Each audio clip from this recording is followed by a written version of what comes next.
نحمده ونصلي ونسلم على رسوله الكريم اما بعد فاعوذ باللہ من الشیطان الرجیم بسم اللہ الرحمن الرحیم کل کے رضا خنجر خوخار برک بار آدا سے کہہ دو خیر منائے نشر کرے آدا سے کہہ دو خیر منائے نشر کرے اور میرے اعلیٰ حضرت نے کیا یہ خوب کہا کہ کام وہ لے لیجئے کام وہ لے لیجئے اردو کا کلام ہے میرے امام نے اردو میں بھی شاعری کی عربی میں بھی شاعری کی فارسی میں بھی شاعری کی ہندی میں بھی شاعری کی لیکن ادھر فرمایا کام وہ لے لیجئے آقا جی تجھ کو جو راضی کرے ٹھیک ہے نام رضا تم پہ کروڑوں درود ٹھیک ہے نام رضا تم پہ کروڑوں درود ان اللہ و ملائکتہ یصلون علی النبی یا ایہا الذین آمنوا صلو علیہ وسلموا تسلیما باواز بلند محمد عربی پر مل کے اس یقین اخلاص محبت سے درود پاک پڑھیں کہ ہم یہاں سے پڑھتے ہیں آقا مدینے میں سماعت فرماتے ہیں پڑھیے صلاۃ و سلام علیک یا رسول اللہ وعلی آلک و اصحابک یا سیدی یا حبیب اللہ الصلاۃ و سلام علیک یا سیدی یا نبی اللہ وعلی آلک و اصحابک یا سیدی یا رحمین دوستان محترم آج میں اور آپ اس شخصیت کی عرس میں شامل ہیں جو شخصیت عام شخصیت نہیں جو شخصیت 6 ماہ کی عمر میں ہے 6 ماہ کی عمر میں آپ اور میں جانتے ہیں بچے کی کیا حالت ہوتی ہے بات کرنا اسے سیدھا نہیں آتا لیکن میرے امام 6 سال کی عمر میں میلاد مصطفیٰ پر عالی شان بیان کر دیتے ہیں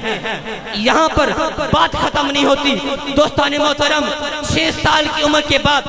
8 سال کی عمر میں آپ جب ہوتے ہیں ہدایت الناو علماء کرام جانتے ہیں ہدایت الناو کی عربی شرح تحریر فرما دیتے ہیں یہاں پر بھی بات ختم نہیں ہوتی میرے امام اہل سنت جب 13 سال کی عمر میں ہوتے ہیں تو فتویٰ جاری فرما دیتے ہیں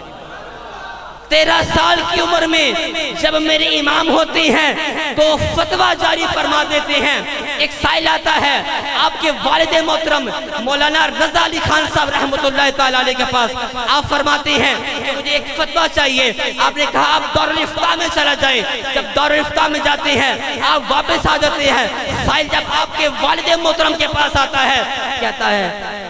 دارالفتاء میں تو کوئی بندہ ہی نہیں سوائے ایک بچے کے تو آپ نے فرمایا جو ایک بچہ آپ کو نظر آیا نا وہی مفتی ہے اور اس بچے کا نام امام اہل سنت مجدد دین و ملت الشاہ الحافظ القاری تو میں یہ کہنا بالکل ضروری سمجھوں گا کہ گدائے اہل بیت کشتہ امام احمد رضا خان فاضل بریلی رحمت اللہ تعالیٰ علیہ تو آپ کے والد محترم نے فرمایا کہ وہ جو آپ نے بچہ دیکھا تھا سیٹ پہ بیٹھا تھا وہی مفتی ہے وہی آپ کو فتویٰ ارشاد فرما دیتا ہے تو دوستان محترم میں نے آپ کو کہا کہ بات یہاں بھی ختم نہیں ہوئی آپ دیکھتے کہ جیسے جیسے وقت گزرا ایک وقت آیا کہ میرے امام کے دور میں لوگوں نے عجیب عجیب فتنے اٹھائے